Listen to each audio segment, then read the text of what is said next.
You're a lawyer. Don't you know what Frankie could do?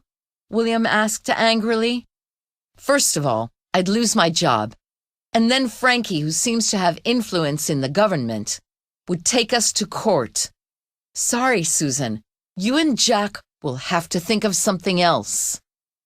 The next morning, Jack decided that he'd go and visit Sydney again. He hates Frankie as much as we do, he told Susan. Maybe he can think of a way to help us. It's definitely worth a try. Sydney was more than happy to help Jack. Frankie's a diabetic, he said. He has to inject himself with insulin twice a day. If you can find a needle that he's used, then you'll have all the evidence you need. I don't know where Frankie lives these days. You'll have to find out. You've been a great help, Jack told Sydney. Thanks. On his way home, Jack decided that he would go to Frankie's house later that night.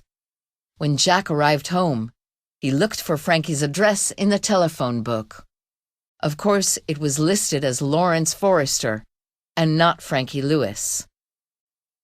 He phoned Susan to tell her about his plan to go to Frankie's house and search his rubbish bin for a used insulin needle. Susan didn't like the idea, but this was the only plan that might work. Late that evening, Jack went to Frankie's house. In the back garden, he saw the rubbish bin. He put on a pair of gloves and began to search the rubbish. It didn't take long for him to find what he was looking for. Near the top of the pile of rubbish, he saw a used needle. He took a bag from his pocket and put the needle in it. Then, in the moonlight, he saw something else. A broken wine glass with some blood on it. As Jack reached for the wine glass, he disturbed a cat that was looking for food in the rubbish bin. The cat made a loud meow and jumped onto Jack's arm, scratching it till it bled. "Get off me!" cried Jack, the blood running down his arm. It was very painful, but Jack tried hard not to shout out.